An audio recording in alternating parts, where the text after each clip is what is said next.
m'appelle Lévi Koloko. Je suis canadien d'origine camerounaise. Je suis marié à une enseignante. Je suis enseignant moi-même au secondaire depuis à peu près 17 ans.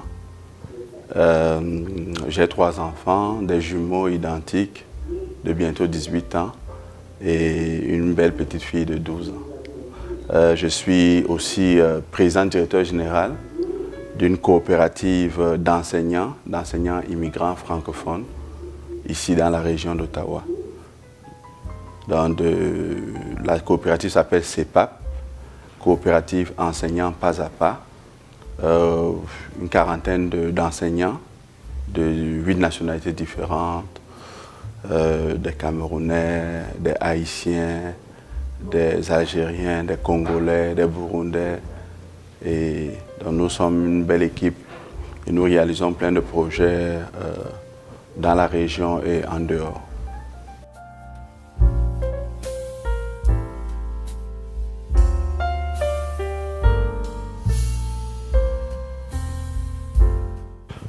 Bon, disons que ça a été une période compliquée. Il y avait beaucoup d'ajustements à faire. Déjà au niveau familial, il fallait se protéger la famille, les enfants. Donc on essayait autant que possible de respecter les mesures sanitaires et de sécurité que les autorités suggéraient. C'est le premier point. On prenait aussi des concoctions africaines qui ont la réputation de nous rendre plus solides dans ce qu'on a fait. Il y a eu 1 ou 2 périodes où on a été menacé à la maison. On a eu des proches aussi qui ont été un peu menacés, d'autres même qui ont eu la Covid. Mais globalement, tout s'est bien passé à ce niveau. Au niveau professionnel, ça a été compliqué parce que, comme vous savez, je suis enseignant, j'ai une coopérative d'enseignants et il y avait beaucoup d'ajustements à faire parce que dans les écoles, c'est plein de gens qui circulent, c'est plein de personnes qui viennent de familles différentes et on ne sait pas toujours. Et donc il y avait tellement de protocoles de sanitaires et de sécurité à respecter dans les écoles, donc sans compter tout le matériel qu'il fallait mettre sur la tête, partout. Donc ça a été beaucoup plus compliqué, je dirais, dans les écoles que dans les familles. Et d'autre part aussi, il fallait s'ajuster au niveau de l'enseignement. Puis on enseignait un peu de manière traditionnelle. Il y avait peu de contacts, il fallait faire une pédagogie virtuelle, s'adapter à la technologie. Souvent les écoles étaient fermées. Le faire à la maison, il y a des maisons, j'ai des collègues où les maisons n'étaient pas toujours adaptées à cela. Donc ça a été 2 ans, en fait 3 années scolaires assez compliquées.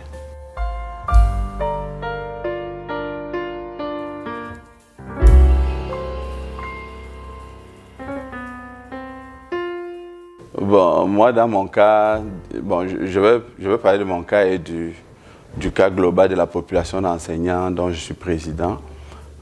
Certains étaient enseignants avant, dans leur pays d'origine, en venant ici. Et ils ont choisi de continuer dans cette même carrière. Moi, dans mon cas, je n'étais pas enseignant, mais j'ai toujours fait des métiers pédagogiques, en fait des activités pédagogiques. J'ai fait des cours de vacation pour gagner un peu d'argent quand j'étais à l'université. J'étais en Belgique, j'ai enseigné la langue française à des touristes. Et quand je suis venu au Canada, c'était compliqué de trouver mon chemin. Et j'ai été un peu hésitant pour commencer cette carrière-là.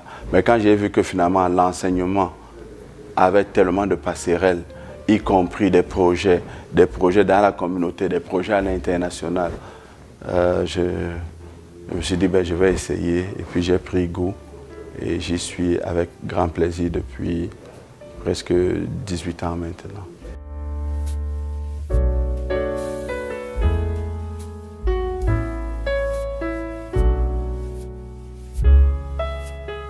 Bon, pour les pour, il y en a beaucoup.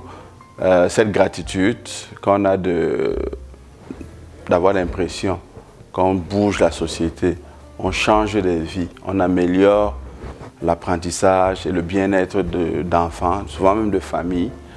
Ça, C'est un métier où on apprend tous les jours, où les techniques pédagogiques changent, les nouvelles stratégies, même d'enseignement, de compréhension de l'éducation, ça change, de compréhension de l'enfant et du jeune, la dynamique des familles. Donc on apprend beaucoup.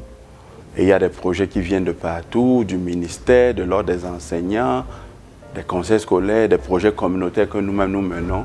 Donc c'est un milieu qui est en constant bouillonnement. Ça, c'est un aspect positif. Il y a une certaine stabilité aussi professionnelle, quand on veut bien y accepter les sacrifices qui vont avec et rester. Ce n'est pas la profession la plus mal payée qui soit non plus, même si il y a place à l'amélioration.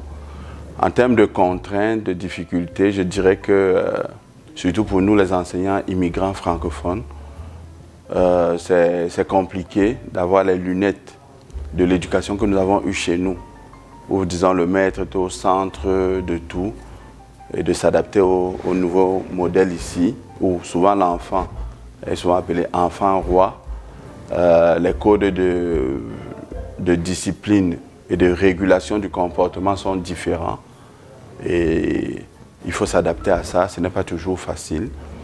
Il y a beaucoup d'intervenants aussi, des parents, souvent qui ont beaucoup de pouvoir, d'autres acteurs du milieu.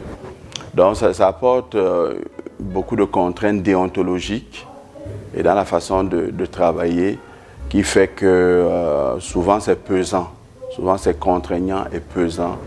Et c'est pour ça qu'il faut des programmes de soutien, de mentorat pour soutenir donc, surtout les nouveaux enseignants pour qu'ils comprennent qu'ils doivent prendre soin d'eux-mêmes, ils doivent faire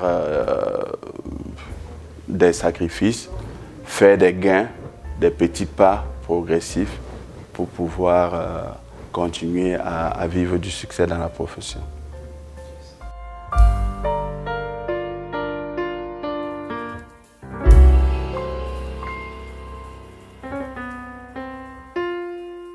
C'est un mot qui colle bien à la période qu'on a vécue.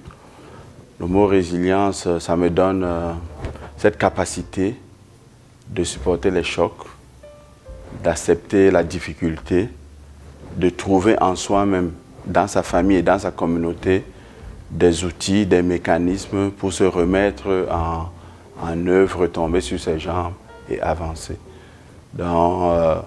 Moi, dans mon cas, j'habite beaucoup avec cette expression parce que c'est vrai, même si j'ai une vie heureuse plutôt, j'ai connu beaucoup de drames même, souvent familiaux. Et c'est grâce à la résilience que je continue à sourire, à penser positif, à donner du sourire, de l'amour et à en recevoir. Et donc je pense que dans le contexte qu'on a connu, les communautés que j'ai vues autour de moi, les familles, les associations, ont vraiment puisé dans leur retranchement pour pouvoir continuer à positiver et à avancer.